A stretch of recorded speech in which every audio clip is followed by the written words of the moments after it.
Hello students, welcome back with the second part of past tense, past continuous tense. सबसे पहले इसकी पहचान देखते हैं। अगर हिंदी वाक्य के अंत में आपको साउंड सुनाई देती हैं रहा था, रहे थे, रही थी, तो ये आपका डेफिनेटली क्या है, पास्ट कंटिन्यूस टेंस ही है। और ये जो टेंस है ये किसी ऐसे एक्शन को रिप्रेजेंट करता है, किसी ऐसे एक्शन, कोई ऐसे काम को दिखाता है जिसमें कोई काम पास्ट में सामान्य रूप से जर्नली क्या है, कंटिन्यू है, चला हुआ है और उस एक्शन के शुरू होने का समय नहीं दिया हुआ होता है। तो सबसे पहले जो उसकी साउंड है वो क्या है, रहा था, रहे थे, रही थी। अब जो पास्ट कंटिन्यूस टेंस है उसका बनाने का ढंग बिल्कुल कैसा है, प्रेजेंट कंटिन्यूस टेंस के जैसा ही है।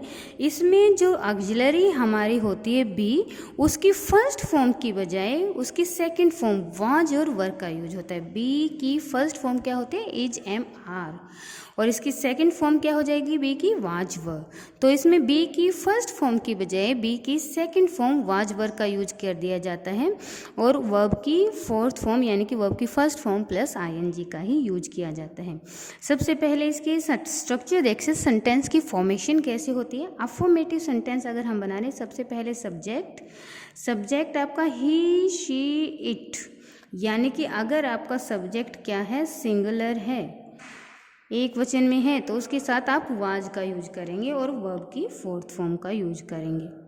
लेकिन अगर आपका सब्जेक्ट क्या है, प्लूरल है, यू, वी, दे, या जैसे कि बॉयज, गर्ल्स ये आ जाते हैं, तो वहाँ पर हम वर का यूज करते हैं। सिर्फ एक कंडीशन ऐसी होती है जहाँ पर आई के साथ वर आता है, नहीं तो सभी में आई के साथ वॉज ही यूज होता है।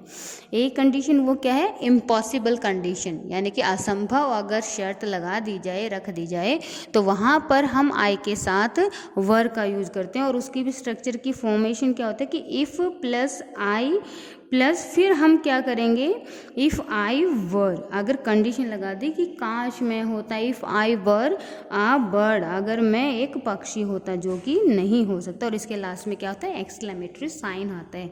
If I were the prime minister, अगर मैं प्राइम मिनिस्टर होता, तो वहाँ पर कल्पना को दिखाने के लिए हम आई के साथ वर लगाते हैं, नहीं तो हम आई के साथ वॉज का ही यूज करते हैं।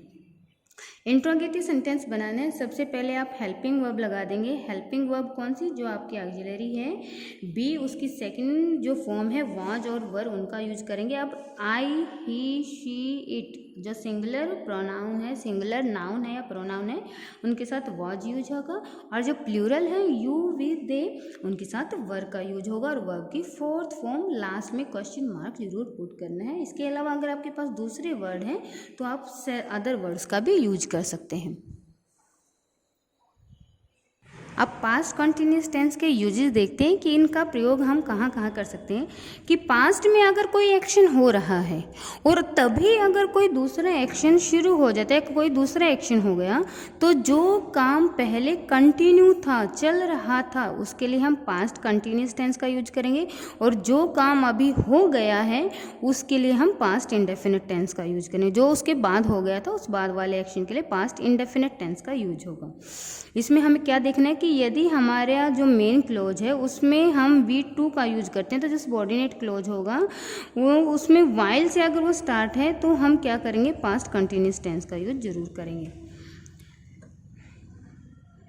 जैसे कि यहाँ पर दिया हुआ है, the boy fell from the roof, लड़का छत से गिर गया। आ की साउंड आ गई। मैंने पहले भी बताया था कि अगर लास्ट में वोवल साउंड है आती है तो हमें वहाँ पर पास्ट इंडेफिनिट यानी कि वर्ब के सेकंड फॉर्म का ही यूज करना है।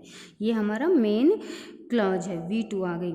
While he was playing on it, जब वो वहाँ खेल रहा था की साउंड आ गई। रहा था, रहे थे, रही थी, अगर ये साउंड आ गई तो यहाँ पर पास्ट कंटिन्यूस टेंस होगा।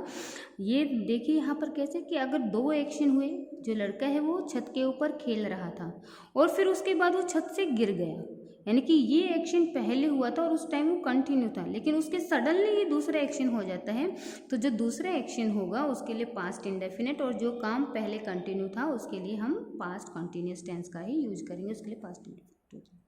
तो यहाँ पर नेक्स्ट देखिए, the boy were making a noise, जो लड़के हैं वो शोर कर रहे थे। When the teacher enter the class, यानी कि टीचर के एंटर होने का एक्शन सेकंड था, ये मेन क्लोज हो गया।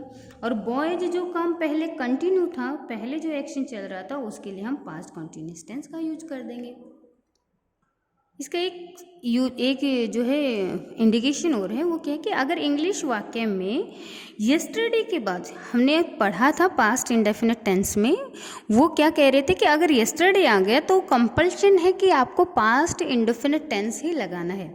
यहाँ पर क्या कह रहे हैं कि अगर इंग्लिश वाक्य में यस्टरडे के बाद टाइम गिवन है तो उस सेंटेंस में हम पास्ट कंटिन्यूअस टेंस का यूज करेंगे। यस्टरडे प्लस टाइम आ जाता है तो वहाँ पर हम यूज करते हैं किसका, पास्ट कंटिन्यूअस टेंस का। The boys were playing football, लड़के फुटबॉल खेल रहे थे कल शाम लड़के फुटबॉल खेल रहे थे आगे, और टाइम भी दे दिया कि कल शाम, ठीक है। अगर यस्टरडे प्लस टाइम गिवन है तो वहाँ पर हम किसका यूज कर सकते हैं, पास्ट कंटिन्यूअस टेंस का यूज कर सकते हैं।